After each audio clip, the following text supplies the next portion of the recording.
사사기 강의 32번째 시간으로 자기 소견에 옳은 대로 행하면이라는 제목으로 말씀을 보겠습니다. 이 사사기 전체의 주제가 되는 구절이 오늘 본문 6절에 나옵니다. 그때에는 이스라엘에 왕이 없었으므로 사람마다 자기 소견에 옳은 대로 행하였더라. 왜 이 구절이 사사기 전체의 주제가 되는 구절일까요? 이렇게 사람들이 자기 원하는 대로 살면 어떤 결과가 나타나는지를 이 사사기를 통해 보여주고 있기 때문이죠. 자기 소견에 옳은 대로 살았다는 게 무엇인가요?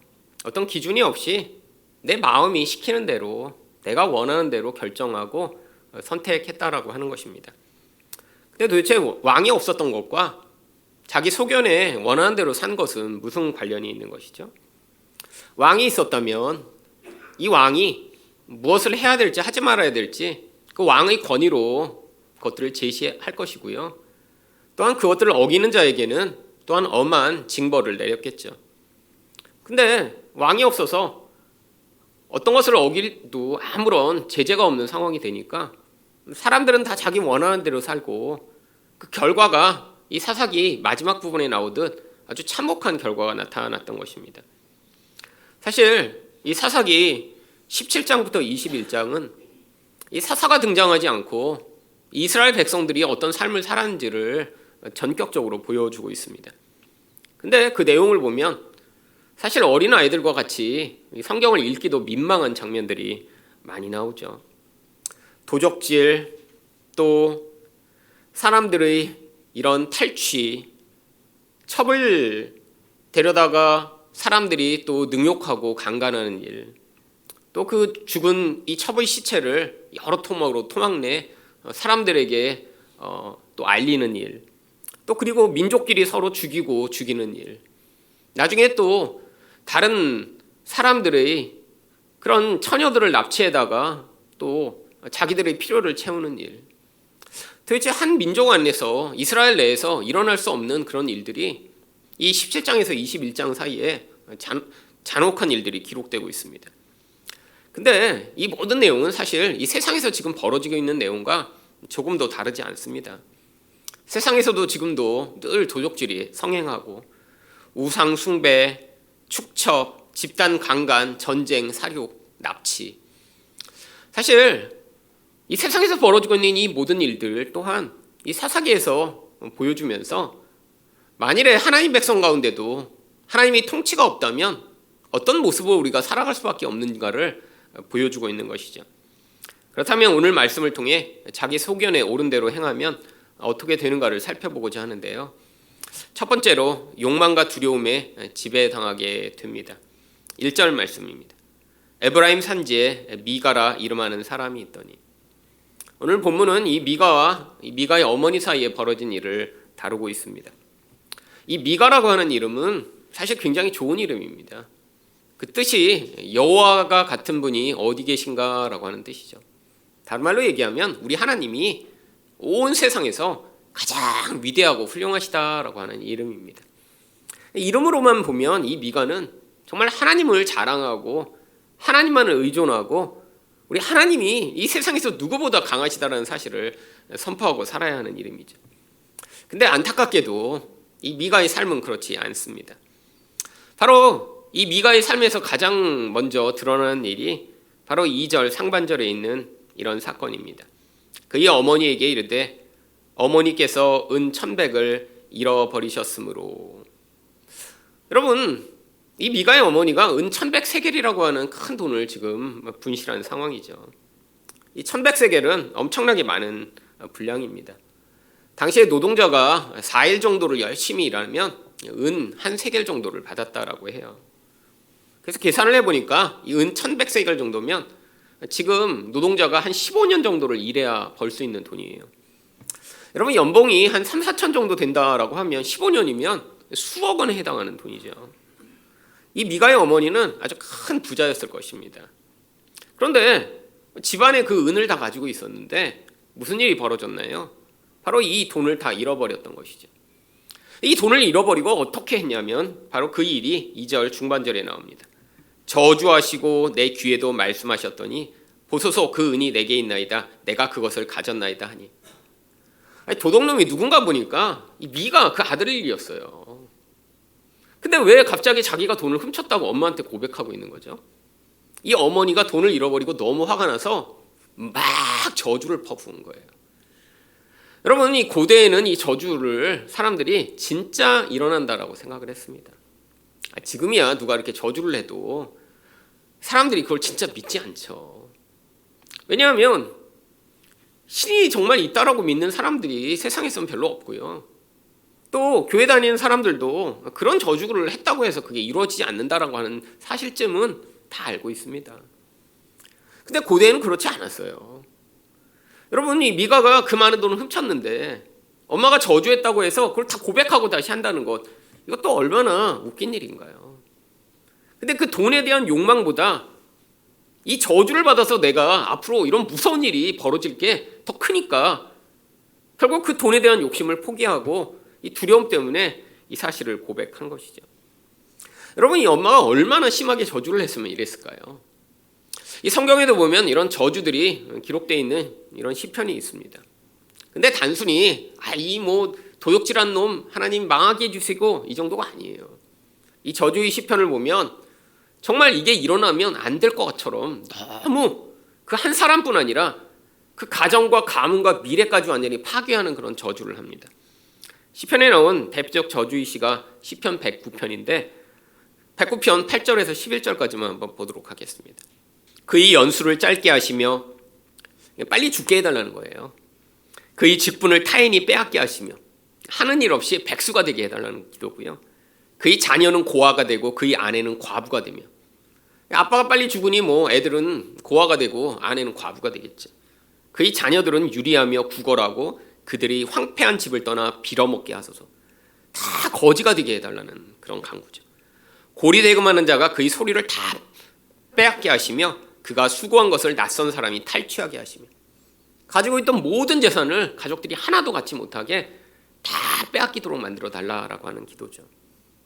여러분, 이런 간구가 그대로 일어나면 어떻게 될까요? 사실 무서운 것입니다. 여러분, 아니 아빠가 이렇게 잘못을 해서 저주를 받고 죽어도 남겨놓은 재산이 있다면 가족들은 그 다음에도 살 수 있겠죠. 근데 지금 이 저주의 내용을 보면 이 잘못한 그 한 사람이 아니라 그 가문 자체를 완전히 고통스럽게 만들어 망하도록 만드는 그런 저주의 기도죠. 아마 이 미가의 어머니 또한 이런 종류의 저주를 했을 것 같아요. 근데 미가가 듣기에 보니까 이 사실이 일어나면 정말 큰일 나겠어요. 그러니까 이걸 다 고백한 것이죠. 여러분, 여기서 무엇을 보여주나요? 이 미가의 욕망과 두려움을 현저하게 보여주는 것입니다. 여러분, 어머니 돈을 훔친다는 건 진짜 나쁜 짓이죠. 남의 돈을 훔치는 것보다 더 나쁜 일입니다. 어머니가 여태까지 이 미가를 키워주고 사랑해주고 신뢰의 관계에 있는데 이렇게 가장 가까운 사람에게 뒤통수를 치는 일이 사실 제일 나쁜 일이죠. 여러분, 이 나쁜 놈들도 그래서 자기 가족들은 이렇게 잘 대하는 경우들 많이 있어요.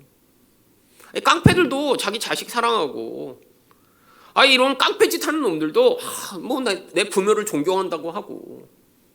근데 이 미가 같은 행동은 정말 욕망이 얼마나 강력하게 그를 지배하는가를 보여주고 있는 것이죠. 사실 가장 가까운 사람을 이렇게 상처 주는 이 모든 일의 근원에 뭐가 있나요? 자기 욕심이 너무 강하다 보니까 심지어는 이런 가장 가까운 관계를 파괴해서라도 내가 원하는 욕망을 이루고자 하는 그 강렬한 욕망이 결국 이렇게 나타난 것이죠. 근데 또 이 미가는 욕망만 강한 게 아니에요. 또 두려움 때문에 금방 어떻게 합니까? 차라리 고백을 안 했으면 그냥 그걸로 끝났는데 거기다 갖다 또 어머니가 저주하니까 또 자기가 그 일을 했다고 또 고백을 해요. 여러분, 이게 바로 어떤 모습인가요? 자기 소견에 옳은 대로 행하는 인간의 모습입니다. 여러분, 사람들은 내가 원하는 대로 사는 삶이 이 땅에서 축복이고 행복이라고 생각을 해요. 여러분, 사실 이 세상을 살다 보면 내가 원하는 대로 살지 못하게 되는 경우가 대부분입니다.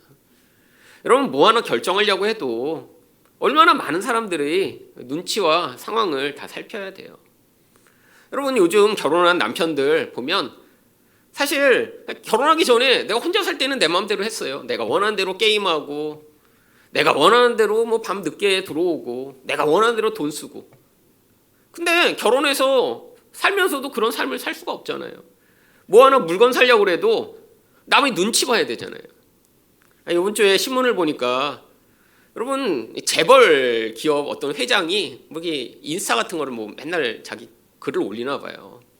뭐 이마트 하는 그런 회장이라던데. 근데 거기다가 이번 주에 무슨 레고를 사면서 거기다가 여러분 재벌인데 그 레고 뭐 비싸겠죠. 뭐 몇십만 원 하겠죠. 근데 거기다가 뭐 아내와 뭐 이렇게 내가 이렇게 한판 해갖고 결국 이거 승낙 받았다고. 그래서 레고를 올린 거예요.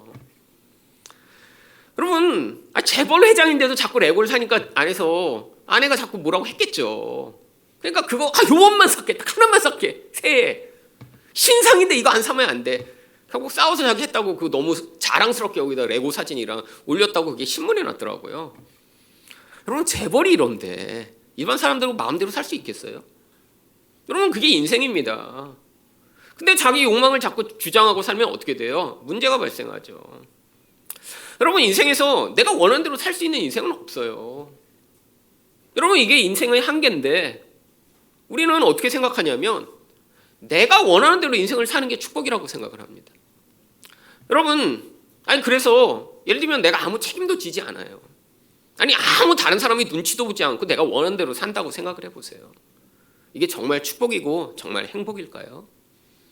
여러분 만약에 여러분 가정에서 결혼을 했는데 남편이 아내나 자식을 생각하지 않고 그렇게 내가 원하는 대로 살 거야 난 그렇게 살면 그 가정이 행복할까요? 그리고 결국 궁극적으로 자신도 행복할까요? 아닙니다. 여러분 이건 불행의 시작이죠. 아내든 남편이든 결국 진짜 성숙하고 진짜 건강한 사람이 된다는 건 내가 원하는 대로 사는 삶을 끝까지 살아가는 게 아니라 그 욕망을 차츰 줄여가며 함께 살아가는 법을 배우고 그 안에서 성장하는 것인데 여러분 이 자기 원하는 대로 살려고 하는 이 욕망이 강하면 강할수록 결국 이게 자기 파괴적인 결과로 돌아오게 되어 있어요. 여러분 이게 바로 미가의 모습이죠. 여러분 자기를 평생 돌봐주고 엄마가 부자였으니까 그 돈으로 이 자식을 여태까지 먹이고 입히고 잘 살게 해줬는데 그 욕심이 나서 그 돈까지 훔치는 이런 페류나 같은 아들이라니요. 여러분 결국 인생 가운데 내가 원하는 대로 산다고 많은 사람들은 생각을 하지만 우리 인생은 절대로 자기가 원하는 대로 살 수가 없습니다. 당장은 좋을 수 있어요. 근데 결과로 어떻게 나타나죠? 그게 자기 파괴적인 결과로 나타납니다. 여러분 청년들 대부분 이렇게 혼자 살면요 삶이 다 망가져요. 여러분 안 그럴 수가 없습니다. 그렇잖아요? 밤새도록 뭐 하겠어요? 밤새도록 유튜브 보고 넷플릭스 보고 여러분 그게 대부분의 청년의 삶이죠. 밤새 게임하고 그러면서 막 어때요? 마음이 너무 뿌듯한 거예요. 야 어제는 내가 1시간밖에 안 자고 밤새도록 내가 넷플릭스를 이렇게 정주행했네. 그럼 너무 뿌듯해요. 대부분 아침이 되면 깊은 절망에 사로잡힙니다. 야, 내가 어제 또 절제 못하고 이랬네. 근데도 그걸 끊지 못해요. 여러분 게임에 빠져있는 그런 젊은이들 다 후회합니다. 뭐 하면서 야 넌 이렇게 레벨이 높아 막 그러면서 난 세상에서 1등이야. 여러분 그렇지 않고요. 밤새 게임하고 그 다음에 후회하고 하지 말아야지. 여러분 혼자서는 그걸 벗어날 수 있는 능력이 없죠. 근데 이게 자기 소견에 옳은 대로 살아가는 모든 인생의 모습이에요. 아이들만 그런가요? 성인이 돼서도 내가 원하는 대로 살 거야. 이런 모든 인생은 결국 궁극적으로 자신뿐 아니라 모든 관계를 파괴하는 인생을 살게 됩니다. 여러분 근데 왜 미가가 이런 삶이 되었죠? 사실 그의 어머니에게 보고 배운 거예요. 모전자전입니다. 2절 하반절을 보시면 그의 어머니가 이르되 내 아들이 여호와께 복받기를 원하노라 하니라. 이 돈을 훔쳐가기 전에는 막 이 도둑놈 새끼 그냥 창자가 썩어버리고 막 하면서 막 온갖 욕을 다 퍼부은 다음에 갑자기 아들이 무서워갖고 엄마 내가 훔쳤어. 그랬더니 여호와께서 우리 아들에게 복을 주시길 원합니다. 지금 뭐 하고 있는 거예요? 여러분 이 저주라는 게 얼마나 심하게 했으면 저주대로 이루어지면 무슨 일이 벌어지겠어요? 결국 자기도 피해를 보는 거예요. 그 집안은 다 망하게 하시며 막 저주를 막 퍼붓더니 아들이 했다는 소리를 딱 듣는 순간에 이 저주대로 임하면 나도 망하고 다 망하는 거네. 이렇게 되니까 갑자기 여호와여 우리 아들에게 복을 주시옵소서. 여러분 이 엄마도 어떤 삶이에요? 욕망과 두려움에 매여 살아가는 인생이죠. 어떤 욕망이 있었어요. 내 돈을 훔쳐간 놈은 다 망해갖고 완전히 그냥 사지가 찢겨지며 창자는 썩어지고 막 그 집안은 다 망하고 이 보복에 대한 욕망으로 다 저주를 퍼붓는데 그게 자기 아들이라는 사실이 드러나자마자 그게 일어날까 봐 두려워서 갑자기 하나님 복 주세요. 여러분 이게 바로 엄청나게 종교적인 모습을 가지고 있지만 바로 그 기본 안에 있는 이 기복주의와 이 모든 인간의 더러운 욕망을 보여주는 모습이죠. 여러분 이게 바로 왕이 없이 내가 원하는 대로 살아가는 인생의 모습입니다. 아니 이름도 미가예요. 우리 하나님과 같은 분이 어디 계신가? 말마다 하나님을 언급하며 여호와의 이름을 부릅니다.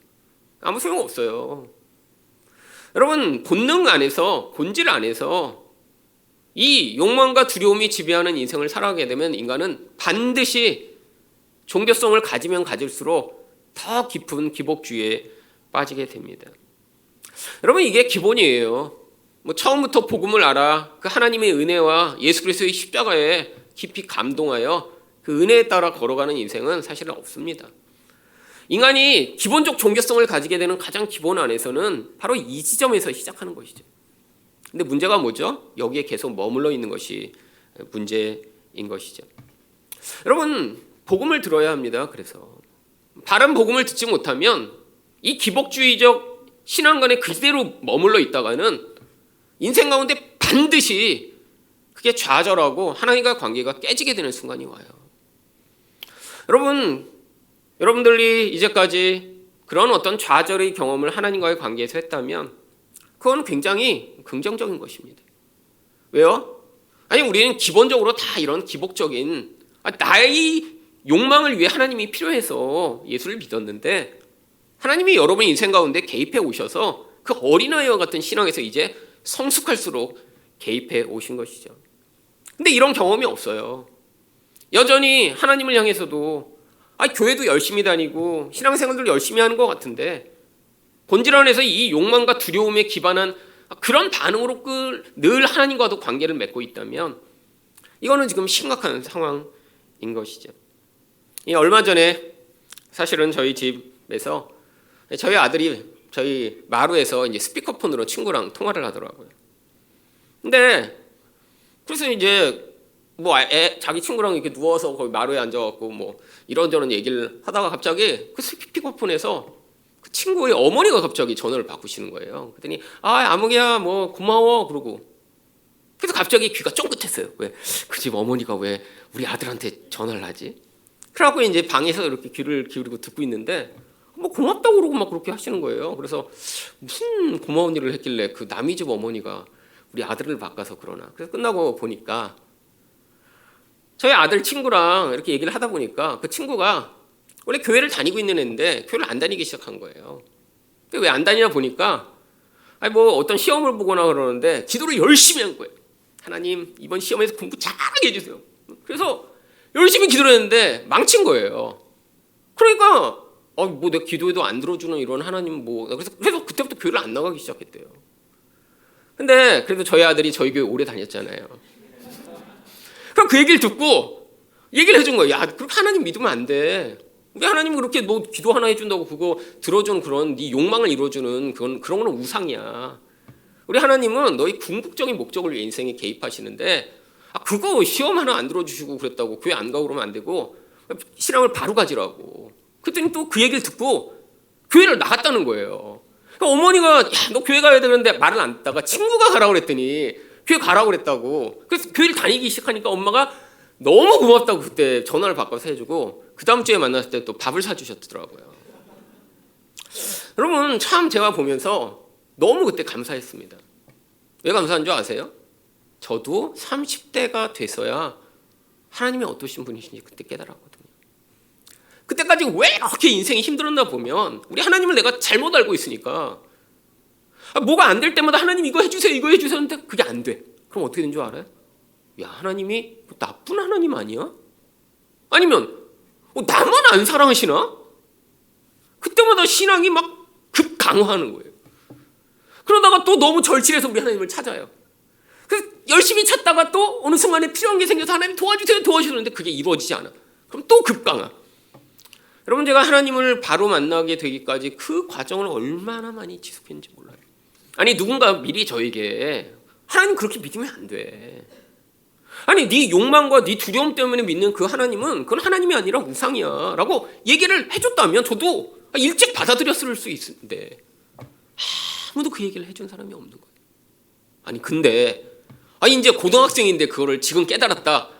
너무 감사한 거예요. 야 나는 그렇게 고통하고 그제서야 깨달았는데 야, 저걸 빨리 저렇게 배우다니. 그래서 제가 너무너무 감사했습니다.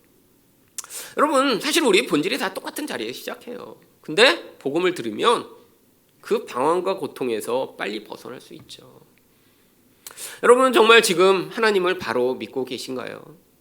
아니면 여전히 여러분의 마음 가운데 내 뜻을 이루어주는 하나님, 내가 원하는 걸 해주는 하나님 정도로 하나님을 믿고 있다가 내가 원하는 게 이루어지지 않으니까 그때 좌절하고 하나님과 거리가 멀어지고 그 상황을 계속 반복하면서 인생을 낭비하실 것인가요? 여러분 인생 가운데 우리 하나님을 바로 믿고 섬김으로 그 복을 누리시는 여러분 되시기를 축원드립니다. 두 번째로 자기 소견에 옳은 대로 행하면 어떻게 되나요? 자기를 위한 우상을 만들게 됩니다. 3절 말씀입니다.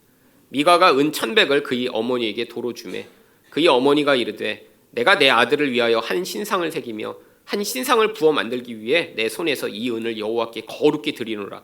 그러므로 내가 이제 이 은을 내게 도로 주리라. 아니 돈을 돌려받아 쓰면 됐지 왜 갑자기 그 돈을 가지고 또 신상을 만들겠다라고 하는 것이죠. 여러분 이 미가의 어머니도 종교성은 다 가지고 있습니다. 그냥 드리는 게 아니에요. 거룩하게 하나님께 바치겠대요. 거룩하게. 근데 그 이유가 오늘 본문에 뭐라고 나와 있냐면 내가 내 아들을 위하여 한 신상을 새기며 한 신상을 부어 만들기 위해. 여러분 이게 바로 우상입니다. 우상. 여러분 이 어머니도 지금 두려움에 너무 깊이 사로잡혔어요. 말로는 하나님 내 아들에게 다시 복 주세요 라고 했는데 이게 내 저주가 너무 심하니까 복이 안 임할까 봐 너무 두려워지기 시작한 거예요. 그러니까 뭔가 이 저주를 맞바꿀 만한 뭔가 행위를 해야 돼요. 그게 뭐예요? 내 은을 바치는 거예요. 여러분 내 은을 바쳐서 뭔가 이 저주를 바꿀 만한 뭔가를 해야 될 것 같아서 그 대상이 바로 우상이었던 것이죠. 여러분 결국 우상을 만들게 됩니다.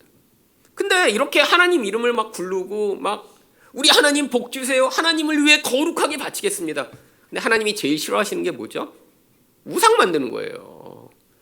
여러분 출애굽기 20장 4절을 보시면 너를 위하여 새긴 우상을 만들지 말고 여기 나왔어요. 아들을 위해 내가 이렇게 바치겠습니다. 근데 너를 위해 우상을 만들지 말래요. 위로 하늘에 있는 것이나 아래로 땅에 있는 것이나 땅 아래 물속에 있는 것의 어떤 형상도 만들지 말며. 여러분 말로는 여호와 이름 부르고 하나님 어쩌고 하나님께 헌신한다 그러고 하지만 본질 안에는 하나님의 뜻에 아무 관심이 없었던 것이죠. 여러분 자기 소견에 옳은 대로 행하는 모든 사람들이 본질 안에는 사실 아무리 종교적 모습을 가져도 하나님의 뜻에는 관심이 없습니다. 이게 문제예요. 여러분 이 자기 소견에 옳은 대로 살아가고자 하면 하나님 뜻에 관심을 두면 안 돼요. 여러분 자기 소견이라는 건 내 욕망이 요구하는 거거든요. 근데 자기 욕망을 이루기 위해서는 하나님 뜻과 늘 배치되잖아요. 그러니까 이 자기 욕망이 강하면 강할수록 하나님 뜻은 내 안에서 자꾸 사라져야 돼요. 반대입니다. 또 우리 안에서 하나님 뜻이 점점 커져가면요 자기 욕망은 줄어들 수밖에 없어요. 근데 이게 행복입니다. 여러분 자기 욕망을 극단적으로 추구하면 어떻게 되나요? 자꾸 선을 넘어요. 여러분 우리가 삼손에서 보았잖아요. 삼손이 힘이 좋으니까 자꾸 다른 사사들은 안 한 짓을 해요. 자꾸 선을 넘어요. 이게 힘이 강한 사람들의 특징이죠. 여러분 힘이 강하면요 그 힘을 주체할 수 없으니까 그 힘으로 얻어낼 수 있는 무엇인가를 자꾸 하고자 선을 넘게 됩니다. 근데 그 선을 넘으면 어떻게 돼요? 자꾸 문제가 발생하죠. 여러분 우리가 볼 때 그렇게 돈 많고 그렇게 유명한 사람이 왜 자꾸 저런 짓을 하지? 돈이 많고 힘이 많으니까 선을 넘는 거예요. 일반 사람이라면 하지 않을 일을 하게 되는 것이죠. 여러분 선을 넘으며 관계를 깨트리고 선을 넘으며 문제를 일으키는데 결국 하나님 뜻에는 관심이 없어요. 여러분, 근데 문제는요, 교회 다니는 사람들 이 하나님 뜻에 관심이 엄청 많다라고 이야기를 합니다. 여러분, 기독교 서적, 요즘은 뭐 책도 워낙 안 읽어서 그런데 이 예전에도 기독교 서적 가운데 하나님의 뜻이라는 이런 제목이 들어가면 딴 책보다 엄청나게 많이 팔렸어요. 근데 저도 하나님의 뜻과 관련된 책이 나오면 무조건 사서 봤습니다. 20대 때. 왜냐하면 너무 궁금했거든요. 근데 주로 어떤 뜻이 궁금한가요? 누구랑 결혼하게 될까? 이거 엄청 궁금합니다. 아니, 내가 나중에 어떤 일을 하게 될까? 그래서 소명이라는 책도 되게 많이 팔렸어요. 근데 읽고 사람들이 되게 실망했죠. 옛날에 그 오스 기네스가 소명이라는 책을 냈는데 그거 베스트셀러였습니다. 근데 사람들이 읽고 나서 이게 뭐야? 대부분 그랬어요. 왜냐하면 이 오스 기네스가 썼던 소명에도 하나님이 너를 뭐 의사로 부르신다 이거 찾는 길을 알려준 게 아니라 하나님이 하나님 백성을 어떻게 하나님 백성으로 부르셨는지에 대한 이 1차적 소명을 얘기한 책이었는데 사람들은 뭐에 대한 관심만 있어요? 나를 의사로 부르셨나? 나를 선교사로 부르셨나? 뭐 이런 거에만 관심이 있지. 책을 읽으니까 책이 이상하게 은혜가 안 됐던 거죠. 근데 일단 하나님의 뜻이 들어가면 사람들이 관심이 많아요. 어떤 관심이죠? 나의 미래에 대한 관심이죠. 이건 하나님 뜻에 대한 관심이 아니에요. 나의 욕망이 어떻게 실현될 것인지에 대한 관심이죠. 이런 건 하나님 뜻이라고 부르지 않습니다. 자기 뜻이라고 부르는 거예요.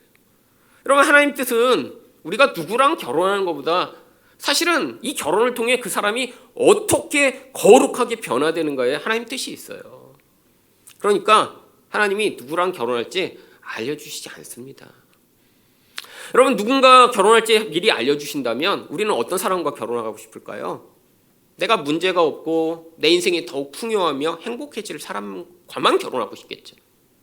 근데 그래서 아니, 두 사람이 결혼했는데 문제도 하나도 없고 이 결혼한 사람이 하나님 뜻을 미리 분별받아서 너 A랑 결혼하면 너 평생 한 번도 걱정도 없을 거고 저 사람이 너를 헌신해서 죽을 때까지 너를 사랑할 거고 그래서 너는 정말 인생 내내 풍요하고 행복하게 살다 죽을 거야. 그래서 그 사람이랑 결혼한다면 어떤 문제가 벌어질까요? 여러분, 결혼한 그 사람은 아마 죽을 때까지 조금도 변화되지 않은 채로 자기 욕심과 자기 그 모든 고집을 가진 채로 살다가 죽겠죠. 여러분, 이게 진정한 행복인가요? 아니에요. 그 한 사람 때문에 주변 모든 사람들은 다 파괴돼 버립니다. 여러분, 역사상 유명한 사람들이라고 불리는 위인들이 있습니다. 근데 이 위인들을 연구한 사람들에 의하면 이 유명한 위인들 주변에 있는 사람들은 되게 다 불행해요. 왜 그런 줄 아세요? 이 위인들이라고 하는 사람들이 너무 강하고 유명하고 힘이 강하면서 주변 사람들을 다 파괴하기 시작하거든요. 대표적인 사람이 간디입니다. 여러분, 간디 되게 유명하고 위인으로 알려졌죠. 여러분, 근데 이 간디 주변에 있는 많은 소녀들이 나중에 이 간디의 엄청난 희생물이 됐어요. 간디는 절대 혼자 자지 않았습니다. 꼭 10세 전후의 그런 자기의 친척 아이들 아니면 자기를 따르는 제자들의 아이들을 데리고 알몸으로 껴안고 잤어요. 평생. 여러분, 주변에서 만약에 어떤 사람이 그런다고 그러면 지금 무슨 일이 벌어질까요? 이건 아동 성추행이면 착취죠. 이건 뭐 소아 성애잖아요. 미친놈이죠. 근데 간디는 평생 알몸으로 그렇게 소녀들을 껴안고 자면서 무슨 일을 했냐면 나는 이렇게 이런 소녀들을 평생 껴안고 자도 이 아이들과 성관계를 하지 않을 정도로 내가 탁월한 인간이야라는 것을 보여주겠다고 그렇게 한 거예요. 여러분, 이게 나중에 문제가 됐지만 사실 이 간디라고 하는 이 이름에 덧입어 정치적 운동을 해야 되는 사람들이 이걸 다 가렸습니다. 여러분, 피카소요? 지금 피카소 그림 한 점만 가지고 있으면 아마 여기서 제일 부자가 되실 수 있을걸요? 그렇잖아요. 막 그림 한 점에 막 수백억 원씩이에요. 여러분, 근데 피카소 주변에 있는 사람들은 너무너무 불행했습니다. 여러분, 피카소가 여러 번 결혼했고요. 많은 애인들이 있었어요. 근데 그 만났던 여자마다 다 어떻게 되는 줄 아세요? 그 여자들 향해 너는 창녀야. 담배 불을 여자를 다 지지고요. 학대했어요. 그러면서 그 여자들이 떠나가면 나같이 위대한 사람을 떠나가는 네가 미친년이야. 그러면서 다 쫓아냈고요. 근데도 계속 여자들이 찾아오는 거예요. 왜? 워낙 유명하고 워낙 탁월하니까. 여러분, 그래서 피카소와 오랜 기간 교제를 했던 사람들의 몸에 이 담배로 지진 자국들이 얼마나 많은지 몰라요. 여러분, 이게 이 위인이라고 하는 사람들이 보여준 삶의 모습입니다. 왜? 내밖에 없어요. 힘이 있으니까 내가 그걸 행사해도 얼마든지 다른 대상들이 있어요. 여러분, 그래서 이 위인들을 연구한 작가가 마지막에 썼던 글이 무엇이냐면, 이 위인들은 주변의 모든 사람들의 에너지를 다 뽑아먹는 괴물과 같다라고 쓰더라고요. 여러분, 이게 바로 힘을 가지고 세상에서 자기 원하는 대로 살고자 하는 사람들이 모습이죠. 여러분, 그렇게 해서 내가 힘을 가지고 내 원하는 대로 살면 행복한 게 아니에요. 결국에는 모두를 불행하게 만들고 자기도 불행해지는 것이죠. 여러분, 하나님이 그래서 우리가 그렇게 자기 원하는 대로 살지 못하도록 만드시는 거예요. 우리 인생에서 하나님 뜻이 중요하지 않다면, 그래서 내 뜻을 이루고자 인생을 살아간다면 결국에는 우리는 다 같이 이런 미가처럼 파괴적인 인생을 살 수밖에 없습니다. 여러분, 하나님의 뜻에 관심이 있으세요? 그렇다면 그 뜻이 진짜 하나님의 뜻인가 우리가 고민을 해야 됩니다. 교회 내에서도 기도 많이 한다는 사람들도 사실은 하나님 뜻에 관심 있는 게 아니라 내가 뭐를 원하는지 얻고 싶은지에만 관심 있는 경우가 너무 많죠.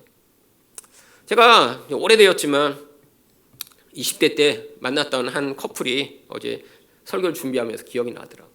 근데 제가 처음 은혜 받고 제가 그때 기도원에 있을 때였습니다. 근데 제가 뭐 기도원에서 이제 왔다 갔다 하고 그때는 뭐 23살, 4살 정도 됐는데 기도원에 이렇게 젊은 사람들이 그렇게 있는 사람들은 대부분 좀 뭔가 약간 이상해요. 제가 기도원에 오래 있어봤지만 그렇게 젊은 사람이 기도원에서 하루 종일 아무것도 안 하고 왔다 갔다 하고 예배드리고 뭐 하는 사람들을 본 거야. 뭔가 이상해, 뭔가. 근데 저는 이상하지는 않았어요. 그러니까 저처럼 젊은 사람이 그냥 하루 종일 거기 있으면서 기도한다고 왔다 갔다 하고 예배드리고 그러니까 어떤 젊은 커플이 왔다가 저를 유심하게 본 거예요. 자꾸 눈에 띄잖아요. 그러니까 저 사람은 뭔데 저기서 왔다 갔다 하나? 그래서 제가 식당에서 식사를 하고 있는데 그 사람들이 오더니 저한테 말을 걸기 시작한 거예요. 그러니까 자기랑 이제 또래가 비슷하니까 그때 어떻게 오셨냐고 그래서 얘기를 하다 보니까 제가 이상한 사람이 아니라는 걸 알게 된 거예요. 그래서 거기랑 얘기를 이제 오랫동안 나누었습니다. 알고 보니까 이 두 사람이 한 교회에서 만나서 연애를 했는데 몇 년 연애를 하다가 연애만 하는 게 아니라 우리가 진짜 결혼할 상황인가? 결혼을 해야 되나? 하나님 뜻을 알고 싶었다는 거예요. 그래서 기도원에 와서 자기네들이 기도를 하면서 하나님, 우리가 정말 하나님이 정해놓은 이런 배우자가 맞는지 그런 기도의 응답을 받고자 기도원에 올라왔다는 거예요. 되게 참 착하고 예쁘더라고요. 그래서 당시에 제가 알고 있던 뭐 얘기도 좀 해주고 했어요. 그러다가 얘기하다가 뭐 연락처를 그때는 개인 뭐 핸드폰도 없고 그러니까 연락처를 교환한 게 아니라 뭐 얘기하다 이제 제가 뭐 그때 이제 아직 대학생이었으니까 뭐 학교에 이런 과에 다니고 있고 무슨 공부를 하고 있고 뭐 이렇게 소명을 받아서 여기 와 있다 이런 얘기를 하고 이제 헤어졌어요. 잊어먹었습니다. 그때. 그래서 뭐 어떻게 됐는지 뭐 전 알지 못하는데 갑자기 어느 날 집에서 밥을 먹는데 몇 개월이 지난 뒤에 갑자기 저희 학교에서 전화가 온 거예요. 학교 과 사무실에서. 그랬더니 과 사무실 거기 간사가 저한테 아니 그 어떤 사람들이 와서 그 너 전화번호 알려달랬는데 전화번호 알려줘도 되냐는 거예요. 그 누군데요? 그랬더니 아무개래요. 근데 이런 거 모르는 사람이에요. 근데 꼭 전화번호를 알고 싶다는 거예요. 그게 앞에 지금 와서 기다리고 있대요. 그래서 바꿔봐달라고 그랬어요. 전화를 바꿨더니 그 몇 개월 전에 만났던 그 사람들이에요. 저를 꼭 만나고 싶다는 거예요, 저를. 그래갖고 왜 그러냐 그랬더니 결혼에 대해서 너무너무 심각한 상황이 생겼다는 거예요. 그래서 만나기로 했어요. 그래갖고 어디서 만날까 하다가 해갖고 아직도 기억나는데 뭐 마곡에 자기네 집이 있대요. 그래서 그 형제 집으로 제가 마곡까지 갔습니다, 그때. 그래서 가서 보니까 무슨 일이 생겼나 보니까 그들이 와서 거기서 이제 저를 만났던 그때 둘이 이제 열심히 기도를 하다가 이제 확신이 든 거예요. 근데 이제 제가 해줬던 얘기가 굉장히 도움이 됐대요. 하나님이 뭐 어떤 사람을 이렇게 정해갖고 이 사람이다 이렇게 얘기하시는 것이기보다는 하나님이 인생 가운데 이렇게 뭐 누구를 이렇게 꼭 만날 사람을 정하기보단 자연스럽게 만나게 하시고 결혼하고 보면 알게 되는 거다. 그래서 두 사람이 어떤 응답을 받아서 이 사람이다 하면 결혼하려고 했는데 그게 아니구나 깨닫고 이제 결혼하기로 한 거예요. 그래서 이제 그때부터 가서 공동체에 우리 둘이 이제 결혼을 하겠다 앞으로 선포를 한 거예요. 사람들이 축복하고 막 그랬는데 문제가 그 공동체에서 가장 기도를 많이 하는 어떤 나이 든 여자 리더가 있었는데 이분이 몇 주 후에 오더니 하나님이 너희는 결혼하면 안 된다고 말씀하셨다라고 얘기를 했다는 거예요. 근데 문제가 거기가 이제 순복음교회였거든요. 근데 이 여자분이 얼마나 기도하고 이런 걸로 거기서 영향력을 많이 미치는지 이 청년부를 맡고 있는 목사님은 아무런 권한이 없대요. 그래서 뭔가 하려고 그러면 이분한테 이제 다 물어봐야 되는 거예요. 이분 이제 하나님이 뭐라고 말씀하시냐고. 우리가 내년에 뭐 이렇게 체육대회 해도 되냐? 그럼 이분이 기도하고 오시도 내년에 해도 된다고. 그럼 이제 체육대회 하는 거고. 근데 이분이 와서 딱 그 얘기를 하고 나면서 이게 이제 심각해진 거예요. 두 사람은 확신을 가졌어요. 근데 이 공동체에 가장 영향력 있는 영적 리더라고 하는 이 누나가 오더니 너네 결혼하면 하나님이 너무너무 싫어하신다고 라고 하고 나니까 혼란이 찾아오기 시작한 거예요. 근데 청년부 목사님을 찾아가서 상담을 했더니 청년부 목사님 나도 어떻게 할 수 없어. 뭐 하나님이 말씀하셨더니 내가 어떻게 하겠니? 목사님도 이거 어떻게 할 수 없는 거예요. 그분이 그냥 거기 다 사로잡고 있어. 다 기도해 줬다. 그래갖고 이분이 결국 저를 찾기 시작한 거죠. 전화번호 모르니까 학교까지 찾아가서 제 전화번호를 알아서 한 거예요. 그래서 제가 가서 얘기를 하다 보니까 너무 황당한 거예요. 그래서 그런 거 아니라고. 그래서 얘기를 많이 나누다 보니까 이 리더 자매가 옛날에 이 형제의 리더였대요. 근데 이 형제한테 너무 친절하게 잘해준 거예요. 제가 듣고 보니까 사심이 있었던 것 같아요. 사심이. 너무 친절하게 너무 잘해주고 너무 개인적으로 너무 잘해줘서 이 형제가 부담을 느낀 경우가 있었다라고 하더라고요. 그래서 그거 사심 때문에 그런 거예요. 하나님이 누군가에게 이렇게 결혼해라 마라, 이 사람 맞다, 이 사람 결혼하면 저주받을 거다 이런 얘기 안 하신다고. 그건 누가 하는 거예요? 점장이들이나 하는 거라고. 지금 그걸 두려워한다면 여러분은 하나님을 믿는 게 아니라 점장이를 섬기고 있는 거지. 그것 때문에 왜 두려워하시냐고. 제가 그들에게 얘기해주고 기도해주고 돌아왔습니다. 여러분, 근데 중요한 게 무엇인가요? 하나님의 뜻은요, 결혼해서 내가 힘들지 않은 인생을 하나님이 알려주시는 게 하나님의 뜻이 아니라 어려움이 있더라도 그것을 통해 성숙하고 성장하게 되었다면 그게 바로 하나님의 뜻인 것이죠. 여러분, 근데 하나님은 우리를 향해 이런 계획들을 가지고 계신데 인간은 어떻게 합니까? 우리 인생에서 고난이 닥치는 것을 싫어해요. 좋은 일만 있기를 원하죠. 그래서 누구를 찾아다녀요? 좋은 얘기 해주는 사람만 찾아다니고요. 우리 자신이 변해야 되고 문제가 있다고 얘기하는 말씀에는 귀를 기울이기 싫어하죠. 결국 그래서 미가가 뭘 하기 시작합니까? 4절입니다. 미가가 그 은을 그의 어머니께 도로 주었으므로 어머니가 그 은 200을 가져다 은장색에게 주어 한 신상을 새기고 한 신상을 부어 만들었더니 그 신상이 미가의 집에 있더라. 여러분, 이 1100을 전부 또 들여서 신상을 만든 건 아니에요. 그러면 아깝잖아요. 그래서 그 중에 200만을 드렸습니다. 그래도 큰 겁니다. 11조보다 높죠. 1100이면 11조면 110만 드리면 되는데 200이나 드렸으면 그러면 거의 10의 2조를 한 거예요. 10의 2조를. 그만큼 이 어머니가 지금 마음이 급한 거예요. 저주가 임할까 봐. 여러분, 그래서 이렇게 만들었는데, 여러분, 이게 이제 사실은 200세겔 정도면요, 약 2kg가 조금 넘는 은입니다. 여러분, 2kg짜리로 이렇게 은을 만들면 사실 우상을 큰 걸 만드는 게 아니라 사실 사람 손에 올라갈 만한 그런 종류의 우상을 만들 수 있어요. 근데 이렇게 작은 우상을 성경이 뭐라고 부르냐면 드라빔이라고 부릅니다.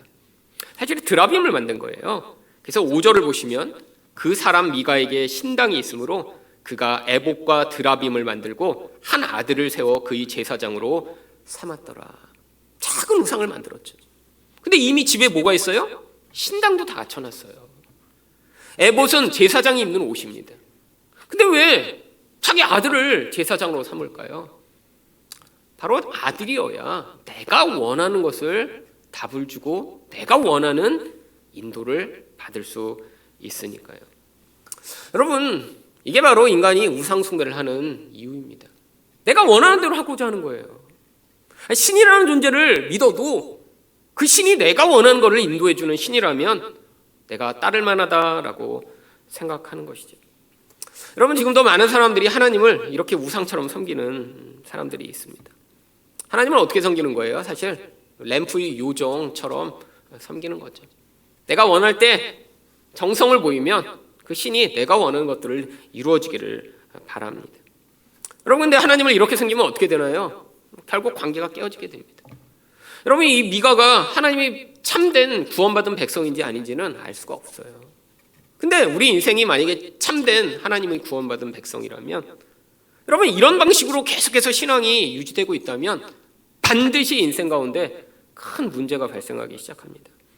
원하는 게 이루어지지 않으면 어떻게 될까요? 하나님이 없다라고 생각하든 하나님이 무능하다고 생각하든 아니면 하나님이 나만 사랑하지 않는다라고 생각하기 아주 쉽죠. 여러분, 이게 바로 미숙한 거 아닌가요? 여러분 집에 만약에 아이가 있는데 아빠한테 뭐 원하는 걸 사달라고 했어요. 근데 아빠가 그걸 안 사준다고 생각해 보세요. 여러분, 미숙한 아이는 어떻게 생각할까요? 아빠는 나를 사랑하지 않아. 근데 성숙한 아이라면 내가 지금 원하는 걸 이걸 안 사주는 이유가 있으시겠지라고 하는 게 성숙한 아이죠. 나도 그냥 칼싸움 잘해서 그냥 저런 사무라이 칼 그런 큰 거 하나 사주세요. 여러분, 아이는 아무리 간절히 원해도 사주는 아버지라면 잘못된 거죠. 왜? 결과가 너무 빤하잖아요. 사무라이 칼을 애한테 사줘갖고 그걸 집에서 휘둘러다 어떻게 되겠어요? 하나님도 그렇습니다. 여러분, 우리가 볼 때 지금 당장 필요한 게 있어요. 하나님, 빨리 병 고쳐주세요. 하나님, 나한테 좀 성공을 주세요. 여러분, 보니까 제 인생 가운데 주어지지 않은 것들이 그때 주어졌으면 저는 아마 복음도 깨닫지 못했고 제 인생은 파괴됐을 확률이 높아요. 늘 제가 필요하다고 요구했던 거는 당장의 그 순간에 나를 힘들지 않게 만들 것이었는데, 오히려 그것을 통해 하나님은 제 영혼 안에 이 욕망과 두려움을 벗어나 하나님을 의존하는 법이 무엇인가를 가르치시길 원했던 것이죠. 여러분, 하나님은 우리에게 이미 모든 좋은 것들을 다 주셨습니다. 여러분, 그게 바로 복음이에요. 여러분, 예수 그리스도를 통해 하나님이 이미 우리에게 좋은 걸 주셨기 때문에 지금 내게 당장 필요한 것이 주어지지 않는다라고 생각하더라도 그게 하나님이 우리를 사랑하시냐 사랑하지 않냐를 결정하지 않아요. 하나님은 십자가에서 우리에게 이미 사랑을 다 보이셨어요. 그러니까 지금 여러분의 인생 가운데 하나님이 당장 필요한 내가 원하는 것을 주시지 않는 것이 하나님이 우리를 사랑하시지 않는 증거가 아니죠. 여러분, 이걸 깨닫느냐 안 깨닫느냐, 받아들이냐 안 받아들이냐가 사실 우리 인생의 근원적 태도를 다르게 만듭니다. 여러분이 인생을 살다 보면 힘들고 내가 원하는 대로 되지 않고 그게 대부분 고통스러운 거죠. 여러분, 인생에서 고통스러운 게 꼭 뭐 돈이 없고 막 문제가 생겨서만 고통스러운 거예요. 내 원하는 대로 안 되는 게 사실 제일 고통스러운 거예요. 다 자기 계획과 목적이 있는데. 근데 때로는 하나님이 그런 일들을 막으시고 우리에게 더 필요한 것이라고 생각하는 것들을 우리 인생에 허용하시기 위해 인생을 이 고난의 과정으로 이끄시는 때가 있죠. 그때에도 우리가 복음을 받아들이고 믿는 자라면 어떤 반응을 해야 될까요?